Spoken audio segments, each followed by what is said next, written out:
না আসলে নাই। আবারও চলে আসলাম হাতমাথা থেকে, যা আমাদের গাছ কোম্পানির রোড যাইতে যে রোডটা, সেই রোডটার আপনারা জানেন ইতিমধ্যে অনেক ভিডিও করা হয়ে গেছে। এখানে আমাদের এই বিষয়ে ভিডিও করতেন, ভিডিও করতেন, সেই রাস্তাটা কোনো রকম প্রভাব পাচ্ছি না।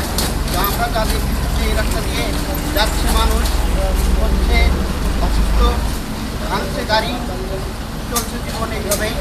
আমরা দেখছি যে ইদানিং যাচ্ছে মানুষ, যারা যাচ্ছে শ্বশুরবাড়ি, বউ যাচ্ছে শ্বশুরবাড়ি, ছেলে যাচ্ছে নানির বাড়ি, স্বামী যাচ্ছে আর বলতেছে আমিও থাকি ফিরে, আমিও চলে যাই শ্বশুরবাড়ি।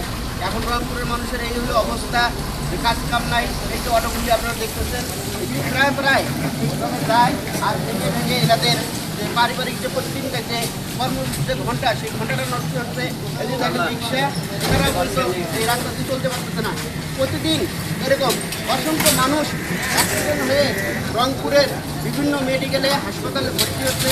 আমরা জানি এই রাস্তাঘাট ভাঙার হওয়ার কারণে রংপুরের এখন দুইটা জিনিসই চাঙ্গা।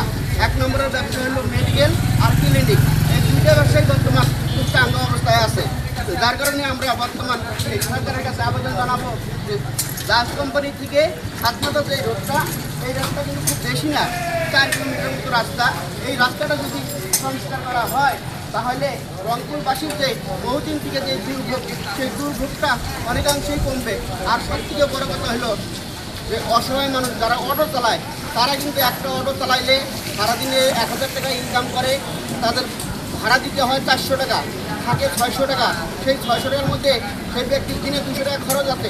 400 টাকা সেই দিনে ইনকাম করে বাসায় নিয়ে যাইতে পারবে কি না, এটাও হলো একটা বড় সমস্যার কারণ। আমরা প্রায় সময় যখন গাড়িটা মাহাজনের কাছে জমা দেয় অটোওয়ালারা, ড্রাইভারদের সাথে সে অটো মাহাজনের রাগারাগি করে, বলে তুমি অদক্ষ ড্রাইভার, তুমি চালাইতে পারো না, আমার গাড়িটা ভাঙিয়ে নিয়ে আসলো, তুমি আর ক্ষতিপূরণ দাও। কিন্তু আসলে ড্রাইভারই বা কী করবে? এই যে দেখেন গাড়িটা আসতেছে, এই গাড়িটার কী নাজেহাল অবস্থা। এইভাবে যদি একটা অটো চালায়, ড্রাইভারের কোনো দোষ নাই। তো যে আমি তো শেখাই, গাড়িটা করে উল্টে যায়, মানুষ আহত হচ্ছে অনেক। ভাই আপনি একটু বলবেন, এই রাস্তাটা দিয়ে চলতে গেলে মানুষ কীভাবে অ্যাক্সিডেন্টের শিকার হয়, কী বলবেন? যে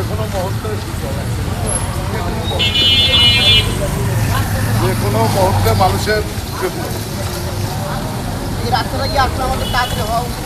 তাড়াতাড়ি মানে চলতে হওয়ার দরকার। আমরা একজন পথচারী ভাইয়ের কাছে আমরা জিজ্ঞেস করলাম যে আসলে উনি কিন্তু এখানে স্থানীয় সবসময় এখানে পাশে দোকানদারি করে, উনি দেখে সবসময় যে কখনো না কখনো একটা অটো রিক্সা এখানে পড়ে যায়, হাত পা ভাঙে। এখানে আমরা অনেক দুর্ভোগে আছি।